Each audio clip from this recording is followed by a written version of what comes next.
উত্তর বলবান হন। আমি ইউটিউবে 7 দিনের একটা লিস্ট দিয়েছিলাম যে কোন দিনে কি কি বাক্য থাকবে, কি কি বিষয় নিয়ে আমরা ঈশ্বরের বাক্য থেকে ধ্যান করব। যারা সেটাকে ফলো করেছেন তারা অবশ্যই আজকের দিনে কি বাক্য আছে সেটা জেনে থাকবেন। আর সেটা হচ্ছে উত্তর বলবান হন। আজকের এই বিষয় নিয়ে আমরা ঈশ্বরের বাক্য থেকে দেখব। বিভিন্ন খ্রিস্ট বিশ্বাসীদের সঙ্গে কথা বলে আমি এটা উপলব্ধি করেছি যে তারা সমস্যা থেকে সমস্যায় এবং নিরুৎসাহ থেকে নিরুৎসাহের মধ্যে তারা ঘুরে বেড়াচ্ছে। আমি অনেক বিশ্বাসের সঙ্গে আমি কথা বলে এটা উপলব্ধি করেছি। আমি দেখেছি যখনই আমাকে কেউ ফোন করে তখন শুধু সমস্যা নিয়ে আলোচনা করে। যখনই কারোর সঙ্গে দেখা হয় রাস্তায় তারা শুধু সমস্যার কথাই বলে। যখন উপাসনাতে আসি তখন তারা শুধু সমস্যার কথাই বলে। তো এটা আমার উপলব্ধি হয়েছে যে খ্রিস্ট বিশ্বাসীরা তারা দিন প্রতিদিন, বহু বিশ্বাসী রয়েছে, আমি সবার কথা বলবো না, কিন্তু অনেক বিশ্বাসী রয়েছে যে আমরা সমস্যা থেকে সমস্যায় এবং নিরুৎসাহ থেকে নিরুৎসাহের মধ্যে আমরা ঘুরে বেড়াচ্ছি। কিন্তু বাইবেলে বলা হয়েছে যে ঈশ্বরের লোকেরা উত্তর বলবান হবে। হালেলুয়া। বাইবেল আমাদেরকে বলে যে ঈশ্বরের লোকেরা উত্তর বলবান হবে। আসুন আমরা বাইবেল থেকে দেখি গীত সংহিতা 84:7 পদের প্রথম অংশ। তাহারা উত্তর বলবান হইয়া অগ্রসর হয়। লেখা রয়েছে যে তাহারা উত্তর বলবান হয়ে অগ্রসর হয়। এখানে ইসরায়েল জাতির কথা বলা হয়েছিল। ঈশ্বরের যে লোকেরা তাদের উদ্দেশ্যে বলা হয়েছিল। আজকের আমরা যতজন যিশুকে বিশ্বাস করেছি, আজকের আমরা যতজন যিশুকে আমাদের জীবনের ত্রাণকর্তা বলে গ্রহণ করেছি, আজকের এই বাক্য আমাদের প্রত্যেকটা খ্রিস্ট বিশ্বাসীদের জন্য। এখানে বাইবেল বলছে যে তাহারা উত্তর বলবান হয়ে অগ্রসর হয়। ঈশ্বরের বাক্য আমাদেরকে এটা বলে না যে খ্রিস্ট বিশ্বাসীরা তারা দিনের পর দিন তারা কষ্টের মধ্যে পড়ে থাকবে, তারা সমস্যার মধ্যে পড়ে থাকবে, তারা নিরুৎসাহের মধ্যে ঘুরে বেড়াবে। বাইবেল আমাদেরকে এটা বলে না, কিন্তু বাইবেল আমাদেরকে বলে তারা উত্তর বলবান হয়ে অগ্রসর হয়। হালেলুয়া। ঈশ্বরের বাক্য আমাদেরকে বলে যে আমরা দিন প্রতিদিন বলবান হব এবং সামনের দিকে এগিয়ে যাব। আমেন। সেজন্য আমাদেরকে ঈশ্বরের বাক্যকে বুঝতে হবে, ঈশ্বরের বাক্যকে সঠিকভাবে জানতে হবে, আমাদেরকে ঈশ্বরকে সঠিকভাবে আমাদেরকে গ্রহণ করতে হবে, যেন আমরা প্রত্যেকটা খ্রিস্ট বিশ্বাসী দিন প্রতিদিন আমরা বলবান হতে পারি এবং সামনের দিকে আমরা এগিয়ে যেতে পারি। আমেন। ঈশ্বর আপনাকে ডেকেছেন সামনের দিকে এগিয়ে যাওয়ার জন্য। ঈশ্বর আপনাকে কখনো পিছনের দিকে যাওয়ার জন্য ডাকেনি। ঈশ্বর আপনাকে এক জায়গায় থেমে থাকার জন্য ডাকেনি। ঈশ্বর আপনাকে গভীরে নেমে যাওয়ার জন্য ডাকেনি। ঈশ্বর আপনাকে ডেকেছেন যারা আপনি সামনের দিকে এগিয়ে যেতে পারেন। সেটা বাইবেল আমাদেরকে বলে যে আমরা উত্তর বলবান হয়ে আমরা অগ্রসর হব। হালেলুয়া। আপনি নিজের সম্বন্ধে বলুন, আমি উত্তর বলবান হব এবং সামনের দিকে এগিয়ে যাব। কোন নিরুৎসাহ, কোন সমস্যা আমাকে আটকে রাখতে পারবে না। আমি দিন প্রতিদিন বলবান হব এবং সামনের দিকে এগিয়ে যাব। আমেন। আপনি জেনে রাখুন আপনার কথার মধ্যে ক্ষমতা আছে, আপনার জিহ্বার মধ্যে ক্ষমতা আছে। বাইবেল বলছে জিহ্বার মধ্যে জীবন আর মরণ রয়েছে। যারা সেটাকে জানবে এবং ব্যবহার করবে তাদের জীবন পরিবর্তন হবে। আমাদের কথার মধ্যে ক্ষমতা আছে, আর সেই জন্য আমাদের সবসময় পজিটিভ কথা বলা উচিত আছে। ঈশ্বরের বাক্য যখন আমাদেরকে পজিটিভ বিষয় বলে, ঈশ্বরের বাক্য যখন আমাদের আশীর্বাদের কথা বলে, তখন আমাদের সেটাকে বিশ্বাসের সঙ্গে ঘোষণা করা প্রয়োজন আছে। আমেন। বিশ্বাসীদের জীবনে তাহলে কি কোনো সমস্যা থাকবে না? কি মনে হয়? বিশ্বাসের জীবনে তাহলে কি কোনো সমস্যা থাকবে না? হ্যাঁ, বাইবেল আমাদেরকে এটা বলে না যে আমাদের জীবনে কোনো সমস্যা থাকবে না। বাইবেল আমাদেরকে বলে যে এই সমস্যা আমরা যতদিন এই পৃথিবীতে বেঁচে থাকবো, একটা যাবে আর একটা আসবে, একটা যাবে আর একটা আসবে। সমস্যা আমরা যতদিন এই পৃথিবীতে আছি ততদিন পর্যন্ত কিছু না কিছু সমস্যা আমাদের জীবনে থাকবে। আমরা এই সমস্যার মধ্যে থেকে আমরা বলবান হই। আমেন। এই সমস্যা যদি আমাদের জীবনে না থাকে আমরা কখনো বলবান হতে পারবো না। আমেন। হালেলুয়া। ঈশ্বরের বাক্য থেকে আমরা দেখেছি যে খ্রিস্ট বিশ্বাসীরা যখন সমস্যা এবং পরীক্ষার মধ্যে দিয়ে যায় তখন তারা আরো বেশি বলবান হতে পারে। আমেন। আপনার সমস্যা, আপনার নিরুৎসাহ, আপনার কষ্ট, আপনার দুঃখ, আপনার পরীক্ষা, ওটা আপনাকে ধ্বংস করার জন্য আসে না, বরং আপনাকে আরো উচ্চে তোলার জন্য আসে। আমেন। এই প্রবচনের জন্য করুণা দিতে পারি।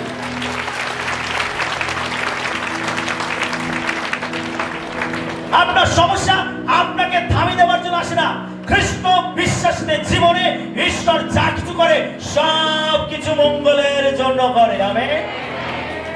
রোমিও তার 8:28 পদে লেখা আছে, যারা ঈশ্বরকে প্রেম করে, যারা তার সংকল্প অনুসারে আহুত, তাদের পক্ষে সকলেই মঙ্গলার্থে একসঙ্গে কার্য করিতেছে। আপনার জীবনে যদি আপনি খ্রিস্টকে বিশ্বাস করেন, ঈশ্বরকে বিশ্বাস করেন, তাহলে ঈশ্বর যা কিছু আপনার জীবনে অনুমতি দেন আসবার জন্য, দুঃখ, ব্যথা, কষ্ট, সমস্যা, পরীক্ষা, ওগুলো আপনাকে ধ্বংস করার জন্য আসে না, ওগুলো আপনাকে স্তব্ধ করার জন্য আসে না, কিন্তু ওগুলো আপনাকে তুলে ধরার জন্য আসে, ওগুলো আপনাকে বলবান করার জন্য আসে, ওগুলো আপনাকে শক্তি দেওয়ার জন্য আসে, যেন আপনি ওগুলোর মধ্যে থেকে উত্তর নতুন শক্তি লাভ করতে পারেন। আমেন। হালেলুয়া। তার কারণ বাইবেল আমাদেরকে বলে যে আমরা ভীরুতার আত্মা পাইনি, কিন্তু আমরা শক্তির আত্মা পেয়েছি। হালেলুয়া। 2 তিমথিও তার 1:7 পদে লেখা আছে, কেননা ঈশ্বর আমাদেরকে ভীরুতার আত্মা দেন নাই, কিন্তু শক্তির, প্রেমের ও সুবুদ্ধির আত্মা দিয়েছেন। আমেন। যারা ঈশ্বরকে প্রেম করে, যারা তার সংকল্প অনুসারে আহুত, ঈশ্বর তাদেরকে ভয়ের আত্মা দেন নাই, ঈশ্বর তাদেরকে শক্তির আত্মা দিয়েছেন। হালেলুয়া। বলো, আমি যিশুর নামে শক্তির আত্মা পেয়েছি, প্রেমের আত্মা পেয়েছি, সুবুদ্ধির আত্মা পেয়েছি। হালেলুয়া। হালেলুয়া। আপনি কিসের আত্মা পেয়েছেন? শক্তির আত্মা পেয়েছেন। তবে কি বলছে? আমরা শক্তির আত্মা পেয়েছে।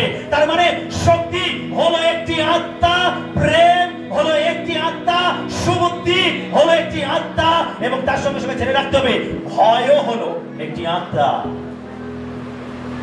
কিন্তু ঈশ্বরকে ধন্যবাদ দেই যে ঈশ্বর আমাদেরকে ভয়ের আত্মা দেন নাই। আমেন। তাহলে কেন আপনি ভয় পাবেন? কেন সমস্যা আসলে আপনি ভয় পাবেন? কেন দুঃখ আসলে আপনি ভয় পাবেন? যেন যখন আপনি কষ্টের মধ্যে পড়েন তখন কেন আপনি ভয় পাবেন? কেন নিরুৎসাহ হবেন? এখন ঈশ্বর আপনাকে ভয়ের আত্মা দেন নাই। আমেন। আপনি শক্তির আত্মা পেয়েছেন। আমরা কিভাবে বাইবেল পাঠ করতে হয়, কিভাবে প্রার্থনা করতে হয়, কিভাবে দান উৎসর্গ করতে হয়, কিভাবে সাক্ষ্য দিতে হয়, কিভাবে ঈশ্বরের শিক্ষা গ্রহণ করতে হয় বিভিন্ন বিষয়, আমরা সেই সম্বন্ধে অনেক কিছু আলোচনা করে থাকি, আমরা সেই সম্বন্ধে আমরা বিভিন্ন প্রচার শুনে থাকি, কিন্তু আমরা খুব কম বিশ্বাসী আছি যে কিভাবে উত্তরোত্তর বলবান হতে হয়। আমরা সেই সম্বন্ধে খুব কম বিশ্বাসী আছি, আমরা শিক্ষা শুনে থাকি, বা সেই সম্বন্ধে আমরা খুব কম বিশ্বাসী আছি, আমরা আগ্রহ প্রকাশ করে থাকি। আমরা চাই আশীর্বাদ পেতে, আমরা চাই সুস্থতা পেতে, আমরা চাই বিভিন্ন বিষয়ে ঈশ্বরের বাক্য থেকে শিক্ষা গ্রহণ করতে, কিন্তু খুব কম বিশ্বাসী রয়েছেন যে কিভাবে বলবান হতে হয়, কিভাবে আত্মিকভাবে শক্তিযুক্ত হতে হয়, এই সম্বন্ধে আমরা খুব কম বিশ্বাসী আগ্রহী থাকি। এবং দুঃখের বিষয়, দুর্ভাগ্যজনক বিষয় যে এই সম্বন্ধে যে খুব কম বিশ্বাসীদেরকে মণ্ডলীতে শেখানো হয়। কিভাবে আপনি উত্তরোত্তর বলবান হবেন, কিভাবে যুদ্ধ করবেন, কিভাবে আপনি এগিয়ে যাবেন, কিভাবে আপনি আত্মিক শক্তি লাভ করবেন, কিভাবে আপনি বিশ্বাসকে রক্ষা করবেন, এই সম্বন্ধে আমাদের ঈশ্বরের বাক্য থেকে শিক্ষা গ্রহণ করা প্রয়োজন আছে। আমেন। যেটা আপনাকে আগ্রহী রাখবে, আপনাকে টিকিয়ে রাখবে, সেই সম্বন্ধে আমাদের শিক্ষা গ্রহণ করা আছে। আপনি জেনে রাখুন, বিশেষত যে সময় আপনি একাকী সংগ্রামের মধ্যে থেকে যান, আপনি সেই সময় জেনে রাখবেন আপনি সব থেকে বেশি ঈশ্বরের সান্নিধ্য লাভ করে থাকেন। আমরা অনেক সময় একাকী মনে হয় যে আমি একা রয়েছি, আমার পাশে কেউ নেই, আমাকে সাহায্য করার মতো কেউ নেই, আমাকে গাইড করার মতো কেউ নেই, পরামর্শ দেওয়ার মতো কেউ নেই। আমরা অনেক সময় নিজেদেরকে একা একা বোধ করি। আপনি জেনে রাখুন, যখন আপনি একা, তখন প্রভু আপনাকে বেশি শক্তি জুগিয়ে থাকেন। হালেলুয়া। কিভাবে প্রভুর সান্নিধ্যে থাকতে হয়, কিভাবে শক্তিযুক্ত হতে হয়, সে সম্বন্ধে আমরা খুব কমজন শিক্ষা গ্রহণ করে থাকি। দাউদ ঠিক এই রকম সমস্যার মুখোমুখি হয়েছিলেন। তিনি তার জীবনে এমন একটা সমস্যার মধ্যে পড়েছিলেন, এমন একটা পর্যায়ে পৌঁছেছিলেন যেখানে তার সঙ্গে কেউ ছিল না। তিনি একা ছিলেন, তার পাশে কেউ দাঁড়ায়নি, বরং তার সঙ্গে যারা ছিল তার দিকে আঙুল তুলেছে, তাকে অনুযোগ করেছে, তার বিরুদ্ধে বিভিন্ন কথা বলেছে, তাকে অভিযোগ করেছে। দাউদ তার জীবনে এমন একটি পর্যায়ে পৌঁছেছিলেন যখন তিনি নিজেকে এরকম একাকী অবস্থায় খুঁজে পেয়েছিলেন।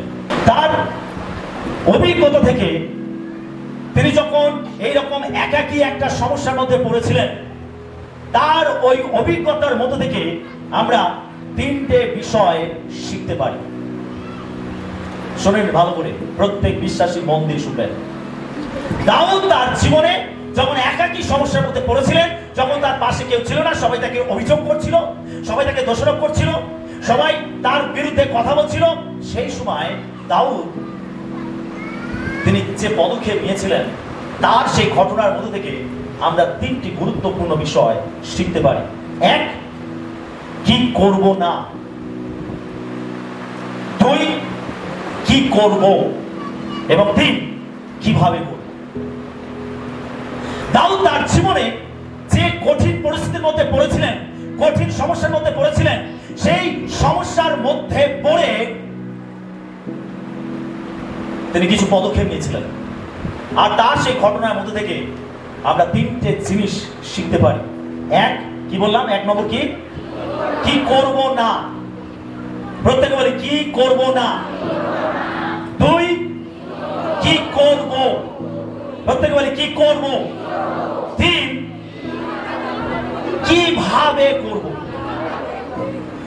যখন আপনি সমস্যার মধ্যে পড়েন, যখন আপনি একাকিত্বের মধ্যে থাকেন, যখন আপনি অনেক বড় কষ্টের মধ্যে পড়েন, পরীক্ষার মধ্যে পড়েন, তখন আপনি কি করবেন না, তখন আপনি কি করবেন এবং তখন আপনি কিভাবে করবেন। এই তিনটি গুরুত্বপূর্ণ বিষয় আজকে আপনার হৃদয়ে গ্রহণ করে নিন। আজকের আপনার মনের মধ্যে এটাকে আপনি ঢুকিয়ে নিন। যখন আপনি আপনার জীবনে বড় সমস্যার মধ্যে পড়বেন, একাকিত্বের মধ্যে পড়বেন, পরীক্ষার মধ্যে পড়বেন, তখন আপনার কি করা যাবে না এটা জেনে নিন ভালো করে। এবং তখন আপনি কি করতে পারবেন সেটাও জেনে নিন, এবং আপনি কিভাবে করবেন সেটাও জেনে নিন। এই তিনটি গুরুত্বপূর্ণ বিষয় আজকে আমরা ঈশ্বরের বাক্য থেকে দেখব। আমি বিশ্বাস করি এই তিনটি গুরুত্বপূর্ণ বিষয় আপনাকে উত্তরোত্তর বলবান করে দেবে। Hallelujah, hallelujah. আমরা প্রথম শমূয়েল তার 30 অধ্যায় 1 থেকে 19 পদ আমরা পাঠ করব। সবাই আছেন তো আমার সঙ্গে? হালেলুয়া। একটি চমৎকার ঘটনা আছে। শমূয়েল ভাবতের মাধ্যমে তাকে অভিষেক করেছিলেন। সেই সময় ইসরায়েলের রাজা শাউল, আর শাউল তাকে তাড়া করে বেড়াচ্ছিল যেন দাউদকে তিনি হত্যা করতে পারেন।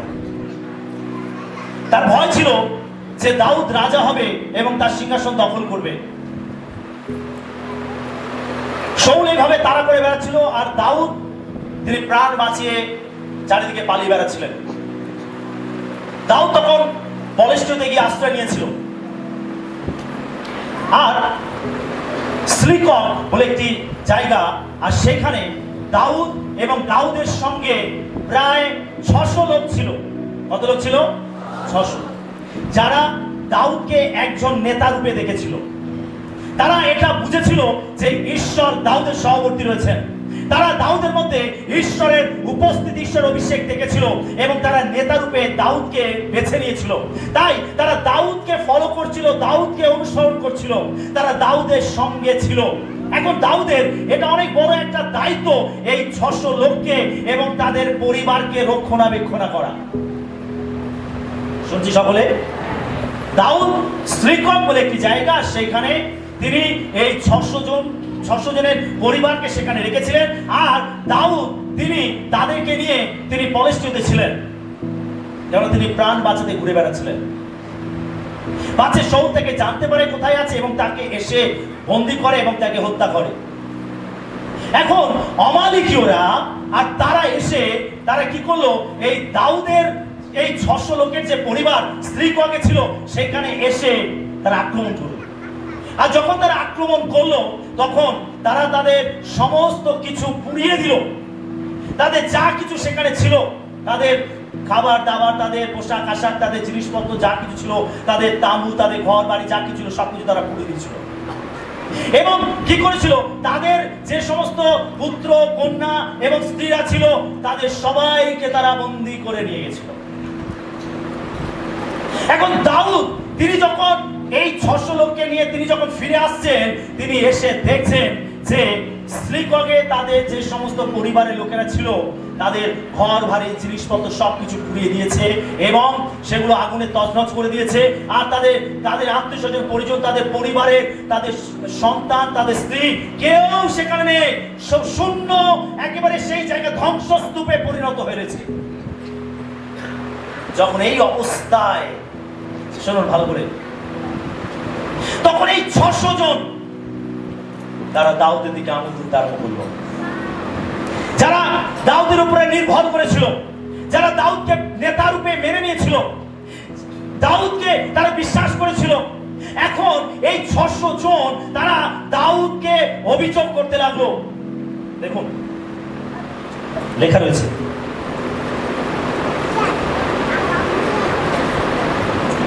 তিন পদে, পরে দাউদ ও তাহার লোকেরা যখন সেই নগরে উপস্থিত হইলেন, দেখো নগর আগুনে পুড়িয়া গিয়াছে ও তাহাদের স্ত্রী পুত্র কন্যা বন্দী রূপে নিত হইয়াছে। তখন দাউদ ও তাহার সঙ্গী লোকেরা উচ্চ স্বরে রোদন করিতে লাগিলেন। শেষে রোদন করিতে তাহাদের আর শক্তি রহিল না।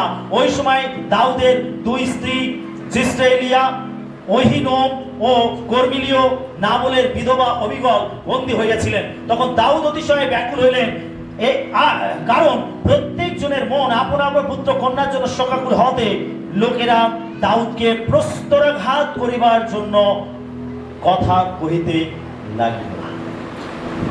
প্রত্যেকে এখন দাউদকে অভিযোগ করছে, তাকে দোষারোপ করছে যে তুমি আমাদের নেতা, তুমি আমাদের লিডার, আরে তুমি আমাদেরকে গাইড করছো, আমরা তোমার অধীনে রয়েছি, আর আমাদের পরিবারগুলোর কি অবস্থা। প্রত্যেকে পাথর তুলেছে দাউদকে মারার জন্য। এমন একটা সিচুয়েশন আমরা চিন্তা করে দেখি, প্রায় 600 জন লোক যদি একজন ব্যক্তিকে অভিযোগ করে, একজন ব্যক্তিকে দোষারোপ করে, একজন ব্যক্তিকে অনুযোগ করে, তাহলে সেই পরিস্থিতিটা কত ভয়ঙ্কর হতে পারে। কি আমরা প্রত্যেকে বুঝতে পারছি? আমেন। তখন দাউদ তারা রোদন করতে লাগলো তাদের পরিবারের জন্য। দাউদও তাদের সঙ্গে রোদন করতে লাগলেন, আর তারা এত রোদন করতে লাগলো যে তাদের শক্তি আর বেঁচে থাকলো না। কিন্তু দাউদ তিনি কি করলেন? তিনি সেই অবস্থায় উঠলেন। এখন বাইবেল বলছে 6 পদে বলছে, তথাপি দাউদ আপন ঈশ্বর সদাপ্রভুতে আপনাকে সবল। প্রত্যেকে বলে, দাউদ আপন ঈশ্বর সদাপ্রভুতে আপনাকে সবল করলেন। দাউদ নিজেকে প্রভুতে সবল করলেন। আর তারপর তিনি যাজকদেরকে ডাকলেন আর তাদেরকে বললেন, এফোদ নিয়ে এসো। এফোদ এমন একটা পোশাক ছিল, তারা এটাকে ক্যারি করতে একটা পবিত্র পোশাক হিসাবে, এবং তারা প্রার্থনা করত। আর ঈশ্বর তিনি সেখানে তার উপস্থিতি দিতেন, কথা বলতেন। আর দাউদ বলছে, এফোদ নিয়ে এসো, আমি এখন ঈশ্বরকে ডাকবো, আমি ঈশ্বরের কাছে নির্দেশনা চাইবো যে ঈশ্বর আমাকে কি বলেন, এই অবস্থায় আমার কি করা উচিত। দাউদ তিনি উঠলেন, যাজকেরা এফোদ নিয়ে আসলো, দাউদ প্রার্থনা করতে লাগলেন।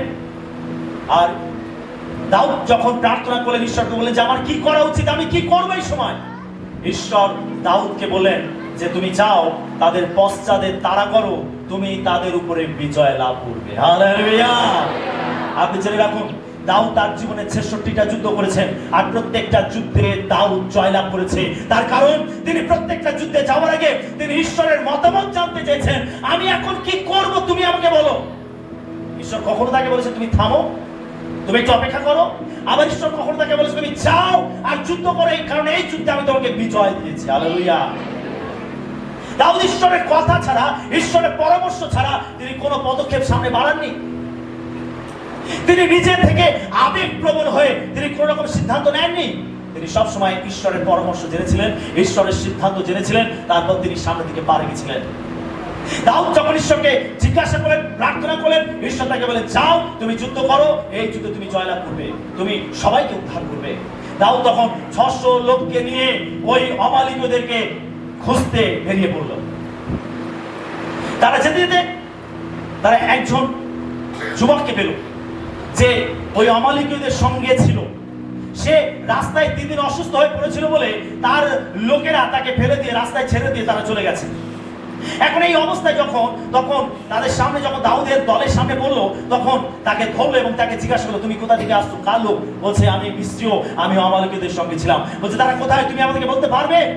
বলছে হ্যাঁ আমি বলতে পারবো, কিন্তু তোমরা আমাকে মেরে ফেলবে না এবং তাদের কাছে আমাকে সমর্পণ করবে না। দাউদ বলছে ঠিক আছে। তাকে খাওয়ালো, তাকে খেতে দিল, তাকে সবল করলো, সে সুস্থ হলো, শক্তি পেল এবং তাকে নিয়ে তারা হাঁটতে আরম্ভ করলো। সামনে একটা স্রোত পড়লো আর 200 জন তারা যেতে চাইলো না, তারা সেখানে থেকে গেল।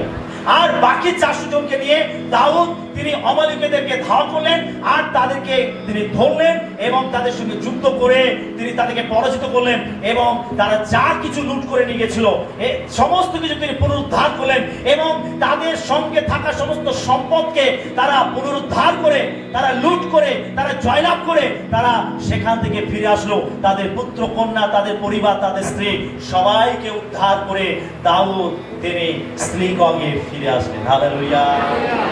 বাইবেল বলছে একজনকেও দাউদ হারালেন না। 18 পদে লেখা রয়েছে আর অমালিকেরা যাহা কিছু লইয়া গিয়াছিল দাউদ সে সমস্ত উদ্ধার করিলেন। বিশেষত দাউদ আপনার 2 স্ত্রীকে মুক্ত করিলেন, তাহাদের ছোট কি বড়, পুত্র কি কন্যা অথবা দ্রব্য সামগ্রী প্রভৃতি যা কিছু উহারা লইয়া গিয়াছিল তাহার কিছুরই ত্রুটি হইল না। দাউদ সমস্তই ফিরাইয়া আনিলেন। আমেন। হালেলুয়া। শত্রুপক্ষ যা কিছু লুট করে নিয়ে গেছিল, যা কিছু বন্দী করে নিয়ে গেছিল, দাউদ সব কিছু পুনরুদ্ধার করে তিনি ফিরিয়ে এনেছিলেন শ্রীগঙ্গে। আমেন। প্রিয় বিশ্বাসী, দাউদের এই কাহিনী আপনার জীবনের কাহিনী হতে পারে। হয়তো দাউদের এই কাহিনী আপনার জীবনের কাহিনী হতে পারে। আপনার সমস্ত পরিশ্রম হয়তো ব্যর্থ হয়ে গেছে। আপনি অনেক পরিশ্রম করেছেন, আপনি অনেক পরিশ্রম করে আপনি অনেক কিছু উপার্জন করেছেন, আপনি অনেক কিছু মজুত করেছেন, আপনি অনেক কিছু সঞ্চয় করেছেন, আপনি অনেক কিছু গড়েছেন। আর হঠাৎ করে এমন একটা সমস্যা আসলো যে মুহূর্তের মধ্যে সবকিছু ওলটপালট হয়ে গেল, সবকিছু ধ্বংস হয়ে গেল। হতে পারে আপনার সাজানো পরিবার, হতে পারে আপনার সংসার, হতে পারে আপনার ব্যবসা, হতে পারে আপনার চাকরি, হতে পারে আপনার কাজকর্ম, হতে পারে ইভেন আপনার পরিচর্যা কাজ, আপনার মণ্ডলী। আপনি অনেক পরিশ্রম করে বছরের পর বছর, আপনি অনেক পরিশ্রম করে, আপনি অনেক চোখের জল ফেলে, আপনি অনেক শক্তি ব্যয় করে আপনি সবকিছুকে করেছেন। আর এমন একটা পরিস্থিতি আসলো যখন সবকিছু মুহূর্তের মধ্যে ধ্বংস হয়ে গেল, মুহূর্তের মধ্যে সবকিছু ওলটপালট হয়ে গেল। ঠিক দাউদের মতো। দাউদের সঙ্গে 600 লোক ছিল, তাদের পরিবার ছিল। দাউদ দীর্ঘ বছর ধরে, দাউদ অভিষেক পেয়েছিল একেবারে বালক বয়সে, আর দাউদ এখন যুবক। আর এই সময় পর্যন্ত তাকে অনেক পরিশ্রম করতে হয়েছিল। তাকে অনেক লোকেদেরকে যারা তার সঙ্গ দিয়েছিল তাদেরকে তিনি সঙ্গে নিয়েছিলেন, তাদেরকে প্রশিক্ষণ দিয়েছিলেন, তাদেরকে ঈশ্বর সম্বন্ধে শিক্ষা দিয়েছিলেন, তাদের মধ্যে ঈশ্বর ভয় জাগিয়েছিলেন, তাদের মধ্যে সেই উদ্দীপনা উদ্যম এনেছিলেন। তিনি বলা যেতে পারে যে তিনি তাদেরকে এবং তাদের পরিবারগুলোকে তিনি সেইভাবে গড়ে তুলেছিলেন। কিন্তু দেখা গেল যে শত্রুপক্ষ এসে তার এই সাজানো, তার এই সংসার, তার এই লোকেদেরকে শত্রু এসে সবকিছু পালন করে দিল। হতে পারে এই জীবন, হয়তো দাউদের জীবন আপনার জীবনের সঙ্গে মিল আছে। হতে পারে আপনি দাউদের জায়গায় নিজেকে খুঁজে পেতে পারেন। বিশ্বাসী, হয়তো এই ঘটনা আপনার জীবনে ঘটতে পারে। আপনার সমস্ত পরিশ্রম ব্যর্থ হয়ে গেছে, অসুস্থতার জন্য আপনার সমস্ত সঞ্চয় হয়তো শেষ হয়ে গেছে। আপনি অনেক কিছু সঞ্চয় করেছেন, অনেক অর্থ সঞ্চয় করেছেন, কিন্তু এমন একটা রোগেতে আপনি আক্রান্ত হলেন যে আপনার সমস্ত সঞ্চয় বেরিয়ে গেল। আপনি আর্থিক সমস্যায় পড়েছেন, আপনার হয়তো পারিবারিক সমস্যা দেখা দিচ্ছে, হয়তো যুদ্ধ, দাঙ্গা, অশান্তি আপনার পরিবারের মধ্যে লেগে রয়েছে। মনে হচ্ছে আপনার কাছ থেকে সবকিছু দূরে চলে গেছে। হতে পারে আপনার সহকর্মীরা দূরে চলে গেছে, বিশ্বাসীরা ভয় পেয়ে মণ্ডলী ছেড়ে দিয়েছে। এখন আপনার এমন করুণ পরিস্থিতি, আপনি এখন একাকী দাউদের মতো, আপনি এখন নিঃসঙ্গ, আপনার পাশে এখন কেউ নেই, আপনি একাকী। হয়তো লোকেরা আপনাকে দোষারোপ করছে, লোকেরা আপনাকে অভিযোগ করছে, লোকেরা আপনাকে কাঠ করে দাঁড় করিয়েছে। হতে পারে আপনি অনেক কিছু খইয়ে ফেলেছেন, হারিয়ে ফেলেছেন। আপনি জেনে রাখুন, এই সময় আপনার করণীয় কি করবেন না এই সময়? প্রিয় বিশ্বাসী, এই সময় আপনি কি করবেন? আমরা তিনটে বিষয় রেখেছি। কি করব না, কি করব না, কি করব এবং কিভাবে করব। প্রিয় বিশ্বাসী, যখন আপনি এরকম সমস্যার মধ্যে পড়বেন, যখন আপনি এরকম হতাশার মধ্যে পড়বেন, আপনি দুঃখের মধ্যে পড়বেন, আপনি কষ্টের মধ্যে পড়বেন, সেই সময় আপনি কি করবেন না? যখন তারা ফিরে আসলো, যখন এসে দেখলো তাদের সমস্ত কিছু পুড়ে গেছে, নাশ হয়ে গেছে, ধ্বংস হয়ে গেছে, তাদের স্ত্রীরা তাদের সঙ্গে নেই, তাদের সন্তান নেই, তাদের পরিবার লোকে থেকে লুট করে নিয়ে গেছে, তখন তারা কি করছিল? তারা ক্রন্দন করতে আরম্ভ করলো। ভাই বলছে তারা এমন ভাবে ক্রন্দন করছিল যে তাদের শক্তি আর অবশিষ্ট ছিল না। তাদের ক্রন্দন করার আগে পর্যন্ত হয়তো তাদের একটু শক্তি বেঁচে ছিল, কিন্তু যখন তারা ক্রন্দন করতে আরম্ভ করলো, তাদের সমস্ত শক্তি শেষ হয়ে গেল। তাদের মধ্যে থেকে, ওই 600 লোকের মধ্যে থেকে, বিশেষ ভালো করে শুনুন, ওই 600 লোকের মধ্যে থেকে দাউদ একা কি করলেন?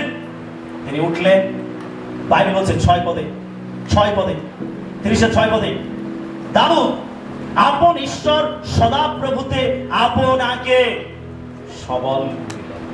Amen, hallelujah. দাউদ 600 জনের মধ্যে থেকে তিনি উঠলেন এবং তিনি একাকী, তিনি ঈশ্বরের কাছে বসলেন, তিনি ঈশ্বরকে খুঁজতে লাগলেন, তিনি ঈশ্বরকে ডাকতে লাগলেন, তিনি ঈশ্বরের কাছে প্রার্থনা করতে লাগলেন, তিনি ঈশ্বরের অপেক্ষা করতে লাগলেন। আমি কি করব এই সময়? বলছে দাউদ আপন ঈশ্বর সদাপ্রভুতে আপনাকে সবল করিলেন। যখন 600 জন লোক তার বিপক্ষে, যখন লোকেরা তাকে অভিযোগ করছে, লোকেরা তাকে দোষারোপ করছে, লোকেরা তাকে বিদ্রুপ করছে, তাকে প্রস্তর ঘাতে আঘাত করতে চাইছে, তখন দাউদ এই রকম অবস্থার মধ্যে থেকে, এই রকম পরিস্থিতির মধ্যে থেকে তিনি গেলেন, তিনি দরজা বন্ধ করে তিনি প্রার্থনা করতে লাগলেন, ঈশ্বরের জন্য অপেক্ষা করতে লাগলেন, তিনি একাকী ঈশ্বরের সঙ্গে সময় কাটাতে লাগলেন। আর বাইবেল বলছে এই একাকিত্বের মধ্যে থেকে, এই বিয়োগ ব্যথার মধ্যে থেকে, এই সমস্যার মধ্যে থেকে দাউদ নিজেকে প্রভুতে সবল করলেন। হালেলুয়া। যখন আপনার জীবনে যখন দুঃখ আসে, ব্যথা আসে, সমস্যা আসে, বিয়োগ আসে, তখন আপনি কি করবেন না? সেই সময় আপনি হতাশ হবেন না। কি করবেন না? যদি আপনি উত্তরোত্তর শক্তি পেতে চান, আপনার জীবনে যখন সংকট আসবে, বাধা আসবে, সমস্যা আসবে, আপনি কখনো হতাশ হবেন না। ওই 600 জন তারা হতাশ হয়ে গেছিল, তারা ভেঙে পড়েছিল, তারা ক্রন্দন করছিল, শোক করছিল, হায় উদাস করছিল, তাদের পরিবারের জন্য, তাদের সন্তানদের জন্য, তাদের স্ত্রীদের জন্য তারা হায় উদাস করছিল, তারা ক্রন্দন করছিল, অনুশোচনা করছিল, তারা শোক করছিল, তারা ক্ষীণ হয়ে গেছিল, দুর্বল হয়ে গেছিল। কিন্তু তাদের মধ্যে থেকে দাউদ একা, দাউদের মধ্যে এই প্রেরণা এসেছিল, দাউদের মধ্যে এটাই এসেছিল যে এই সমস্যার মধ্যে থেকে একজনই আমাকে বাঁচাতে পারেন, তিনি হলেন ঈশ্বর। হালেলুয়া। যখন আপনি একা থাকেন, হতাশার মধ্যে পড়েন, বিয়োগ ব্যথা থাকেন, আপনি সমস্যার মধ্যে থাকেন, প্রিয় বিশ্বাসী, আপনি জেনে রাখুন ওই সময় একজনই আপনাকে বাঁচাতে পারে, একজনই আপনাকে রক্ষা করতে পারে, তিনি হলেন বাহিনীগণের সদাপ্রভু। হালেলুয়া।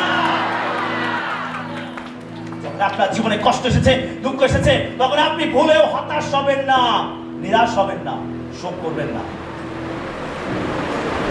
আপনাকে সেই সময় করণীয় হচ্ছে যেন আপনি হতাশা নিরাশা থেকে, সমস্ত নেগেটিভ বিষয় থেকে আপনি নিজেকে পৃথক করেন।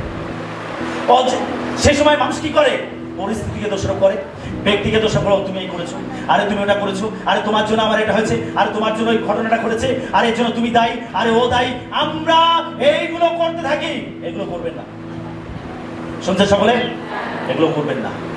যখন কিছু ঘটনা ঘটে, কোনো সমস্যা আসে, আপনি সেই সময় কোনোভাবে হতাশ হবেন না এবং একে অন্যকে অভিযোগ করবেন না, কোনো নেগেটিভ কথা বলবেন না।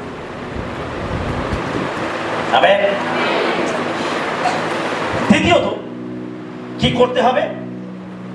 এই সময় দাউদ নতুন শক্তি পাওয়ার জন্য তিনি কি করেছিলেন? প্রভুর সান্নিধ্যে গেছিলেন। আমেন। যখন সবাই ভেঙে পড়েছে, সবাই হতাশ হয়ে গেছে, সবাই নিরাশ হয়ে গেছে, তখন দাউদ তিনি কি করলেন? তখন তিনি প্রভুর সান্নিধ্যে গেলেন। তিনি প্রভুর জন্য অপেক্ষা করতে লাগলেন, তিনি প্রভুকে খুঁজতে লাগলেন। বিশ্বাসী, এটা হচ্ছে সব থেকে শক্তি পাওয়ার গোপন রহস্য, যে আপনাকে এই সময় প্রভুর সান্নিধ্যে যেতে হবে। আমেন। Hallelujah, hallelujah. আপনাকে এই সময় প্রভুর সান্নিধ্যে যেতে হবে। প্রভুর সান্নিধ্যে আপনাকে যেতে হবে যখন আপনার সবকিছু ভেঙে গেছে, ওলটপালট হয়ে গেছে, আপনি একাকী, আপনার পাশে কেউ নেই, আপনার কোনো কিছু ঠিক নেই। এই সময় আপনাকে প্রভুর কাছে যেতে হবে। দাউদ কি করলেন? তিনি প্রভুর কাছে গেলেন, তিনি প্রভুর সান্নিধ্যে গেলেন। আমেন। বাকি 600 জনের মধ্যে কারোরই মধ্যে এই ভাবনা আসেনি যে আমরা প্রভুকে খুঁজি, আমরা প্রভুর কাছে যাই, প্রভুর সান্নিধ্যে আমরা সময় কাটাই। এই 600 জনের মধ্যে কারোর মধ্যে এই ইচ্ছা আসেনি, কেবল দাউদের একান্ত এসেছিল। যদি আমরা প্রথম সময়ের 28 অধ্যায় পড়ি, আমি ঘটনাটা বলে দিচ্ছি, আপনি পরে পড়ে নেবেন। প্রথম সময়ের তার 28 অধ্যায় আমরা রাজা শাউলকে দেখতে পাই। রাজা শাউল যিনি ইসরায়েলের রাজা ছিলেন। দাউদ কিন্তু তখন রাজা ছিলেন না। তখন কিন্তু দাউদ রাজা হননি, কিন্তু শাউল সেই সময় রাজা ছিলেন। আর এই রাজা শাউলকে ঈশ্বর তার অবতারতার জন্য কি করেছিলেন? পরিত্যাগ করেছিলেন। ঈশ্বরের কাছ থেকে কোনো বার্তা নেই, ঈশ্বরের কাছ থেকে কোনো পরিচালনা নেই, ঈশ্বরের কাছ থেকে কোনো পরামর্শ নেই। সেই জন্য এখন ফিলিস্তিনদের সঙ্গে তার যখন যুদ্ধ, ফিলিস্তিনদেরকে দেখে রাজা শাউল তিনি ভয় পাচ্ছেন, আর তিনি ঈশ্বরের কাছ থেকে কোনো বার্তা পাচ্ছেন না। আর সেই সময় শমূয়েল ভাবাদিও বেঁচে নেই যে তার কাছে যাবে এবং ঈশ্বরের পরিকল্পনা কি তা জানবে। শমূয়েল ভাবাদি সেই সময় বেঁচে নেই। আর সেই সময় ফিলিস্তিনদের সঙ্গে ইসরায়েলের যুদ্ধ, আর ইসরায়েলীয়রা তারা ফিলিস্তিনদেরকে দেখে ভয় পাচ্ছে। আর সেই সময় রাজা শাউল তিনি ফিলিস্তিনদেরকে দেখে ভয় পাচ্ছেন। তিনি যখন এরকম অবস্থার মধ্যে পড়েছেন, তিনি যখন ভয়ের মধ্যে রয়েছেন, তিনি তখন কোথায় গেলেন? আপনি যদি 28 অধ্যায় পড়েন, আপনি দেখবেন রাজা শাউল কোথায় গেছিলেন? তিনি ভুতুরিয়ার কাছে গেছিলেন। কার কাছে? কার কাছে গেছিলেন? ভুতুরিয়ার কাছে গেছিলেন। আর এই ভুতুরিয়া একটা সময় ছিল যখন রাজা শাউল তিনি সমস্ত ভুতুরিয়া, গুণী, ওঝা, তান্ত্রিকদেরকে দেশ থেকে বের করে দিয়েছিলেন। তখন তিনি ঈশ্বরের বাক্যতে চলতেন, ঈশ্বরের পবিত্রতায় চলতেন। এখন সেই শাউল তার অবদ্ধতার জন্য ঈশ্বর যখন তাকে পরিত্যাগ করেছে, তখন সেই শাউল এখন কার কাছে যাচ্ছে? সেই লোকেদের কাছে যাচ্ছে, ভুতুরিয়াদের কাছে যাচ্ছে। কিসের জন্য? ঈশ্বরের রব শোনার জন্য, বার্তা শোনার জন্য। কি পরিকল্পনা আমার কি করা উচিত? কার কাছে যাচ্ছে? ভুতুরিয়ার কাছে। কিন্তু আমরা দাউদকে দেখতে পাই, দাউদ যখন এরকম সংকটের মধ্যে পড়েছে, এরকম একটা সমস্যার মধ্যে পড়েছে, তখন দাউদ কার কাছে গেছে? কার কাছে গেছে? সকলে বলি কার কাছে গেছে?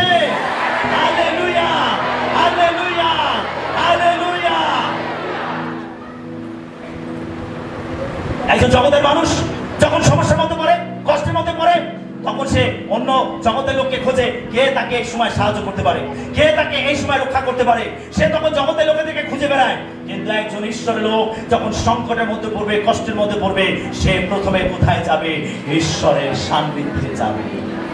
আর সেটাই হচ্ছে তার গোপন শক্তির রহস্য সে সেখান থেকেই শক্তি লাভ করে, সেখান থেকেই উদ্ধার প্রাপ্ত হয়, সেখান থেকে সে নতুন জীবন লাভ করে। হালেলুয়া। আজকে যখন আপনার জীবনে একাকিত্ব আসে, সমস্যা আসে, দুঃখ ব্যথা কষ্ট আসে, তখন আপনাকে দাউদের মতো কোথায় যেতে হবে? ঈশ্বরের সান্নিধ্যে।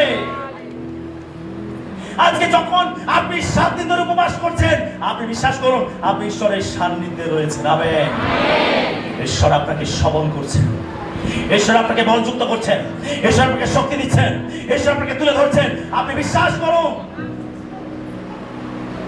দাউদ তিনি কি করলেন?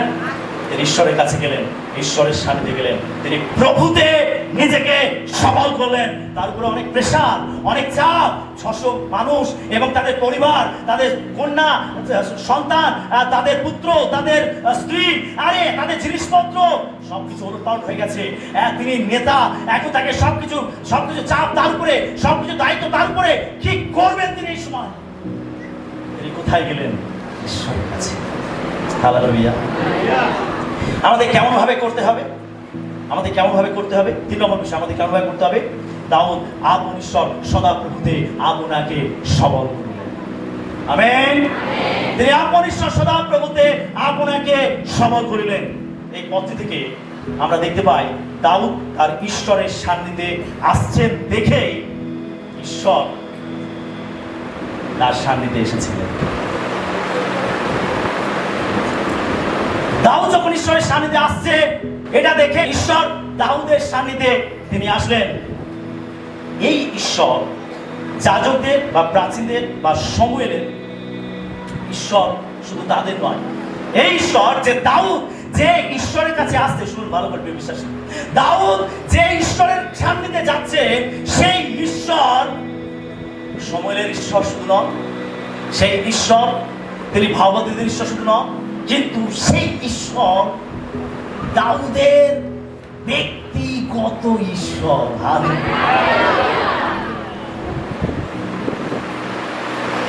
দাউদ তার ঈশ্বরকে জানে, দাউদের ব্যক্তিগত ঈশ্বর। এটা সময়ের ভাববাদীর ঈশ্বর নয়, ওটা অন্য ভাববাদীদের ঈশ্বর নয়, ওটা যাজকদের ঈশ্বর নয়। দাউদ যে ঈশ্বরের সান্নিধ্যে যাচ্ছে, সেই ঈশ্বর দাউদের ব্যক্তিগত ঈশ্বর। আমেন। ব্যক্তিগত ঈশ্বর। বিশ্বাসী, আমরা যে ঈশ্বরকে ডাকি, সেই ঈশ্বর আমাদের ব্যক্তিগত ঈশ্বর। বলুন, ঈশ্বর আমার ব্যক্তিগত ঈশ্বর। Hallelujah, hallelujah, hallelujah. এটা আপনার ব্যক্তিগত ঈশ্বর, আপনার নিজের ঈশ্বর। এটা আপনার দাবি, আমার ব্যক্তিগত ঈশ্বর। আপনার নিজের জিনিসকে কিভাবে দাবি করেন?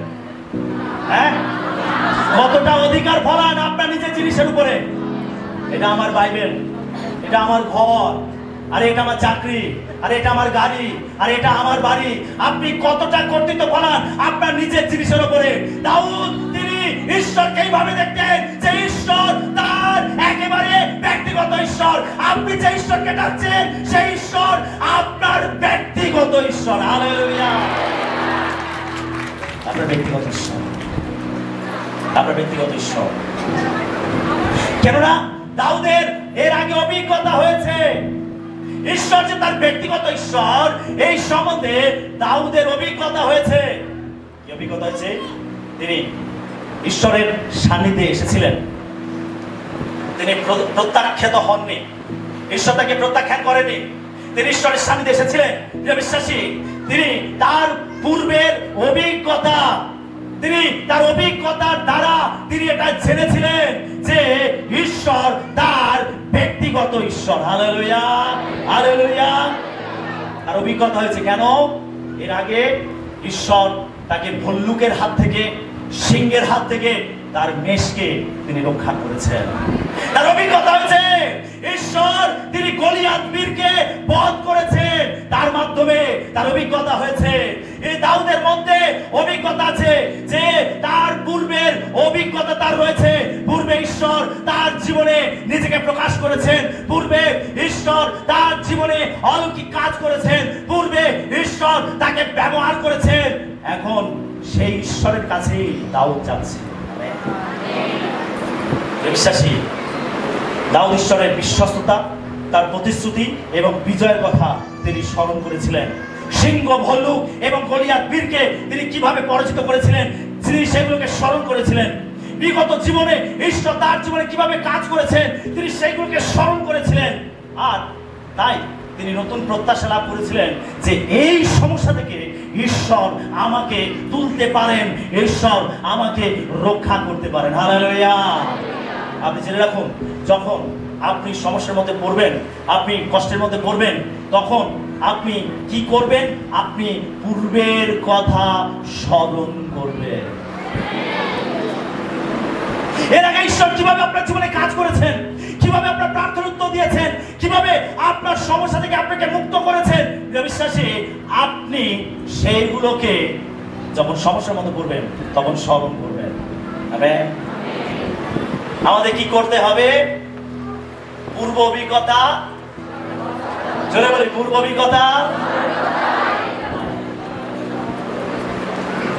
আগের ঘটনা আমাদেরকে স্মরণ করতে হবে। ঈশ্বর এর আগে ওই সমস্যায় কিভাবে আমাকে সাহায্য করেছেন, ওই সময় প্রভু আমাকে কিভাবে রক্ষা করেছেন, ওই সময় প্রভু আমাকে কিভাবে বিপদ থেকে মুক্ত করেছেন।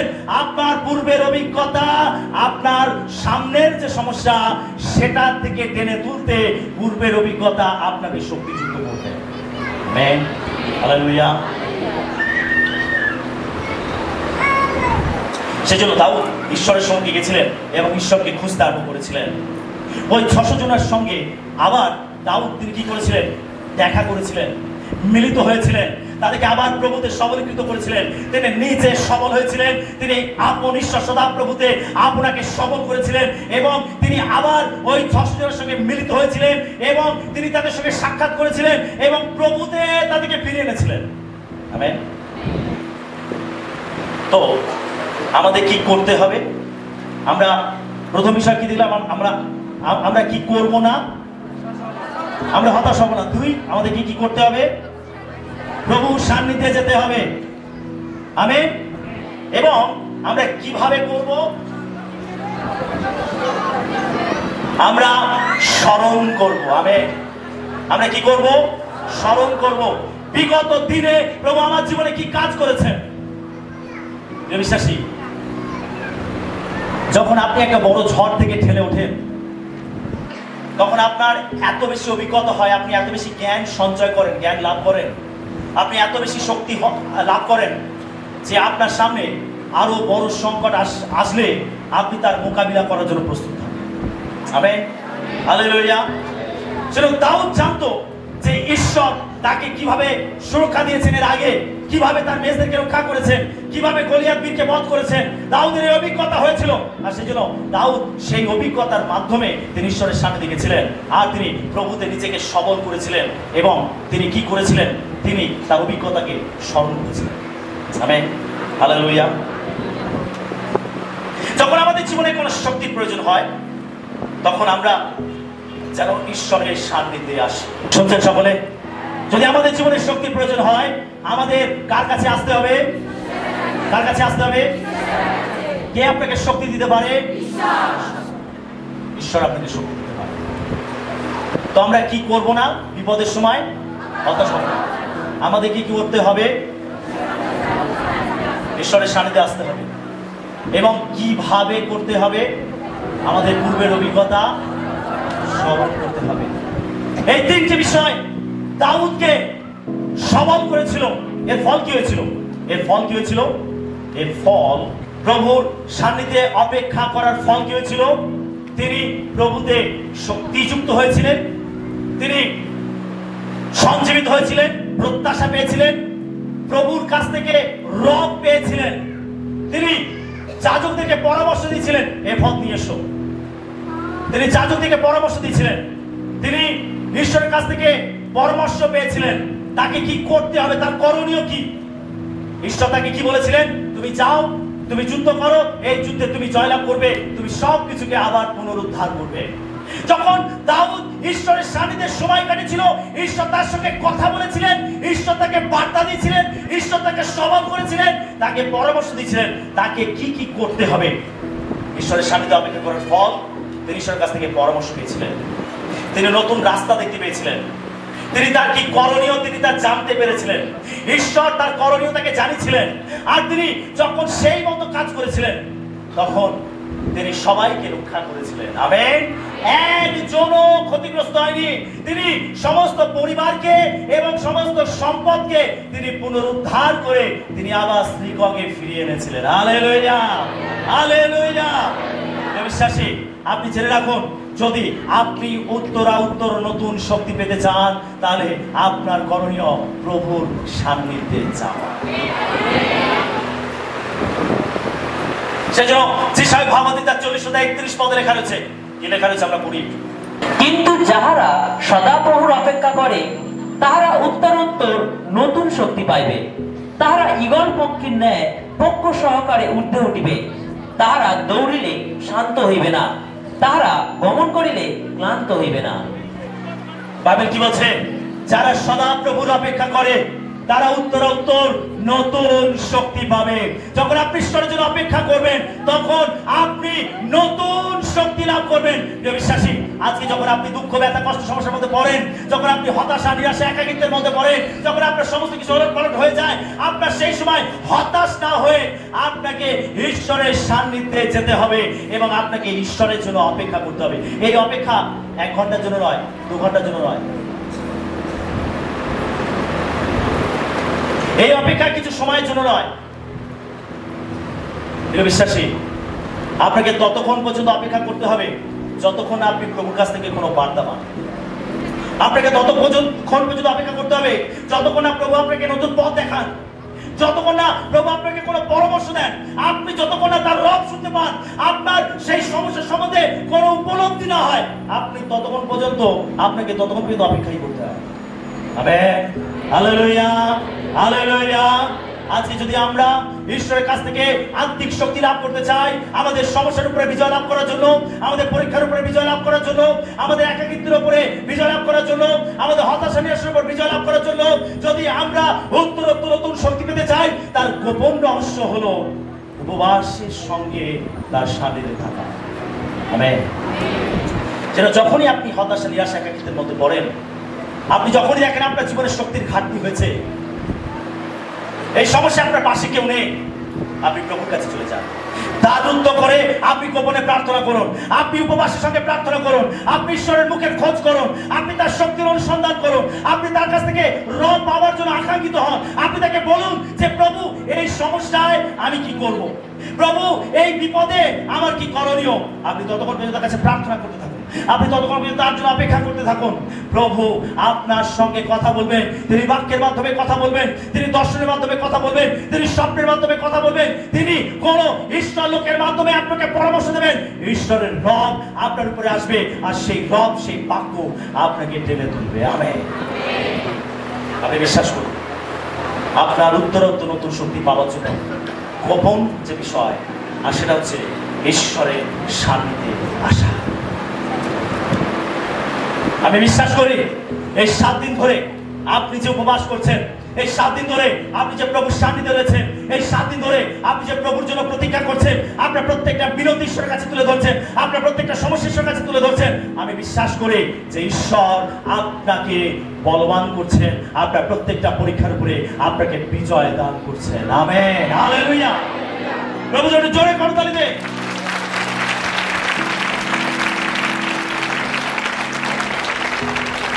আপনার জীবন থেকে সমস্যা যাবে, আপনার জীবন থেকে দুঃখ যাবে, আপনার জীবন থেকে কষ্ট যাবে, যদি আপনি প্রভুর সান্নিধ্যে অপেক্ষা করছেন, প্রভুর কাছে রয়েছে, আপনি প্রভুর শক্তি লাভ করছেন আপনার জীবন। যখনই আপনি একাকিত্বের মধ্যে পড়বেন, সমস্যার মধ্যে পড়বেন, আপনাকে প্রভুর সান্নিধ্যে আসতে হবে, প্রভুকে খুঁজতে হবে।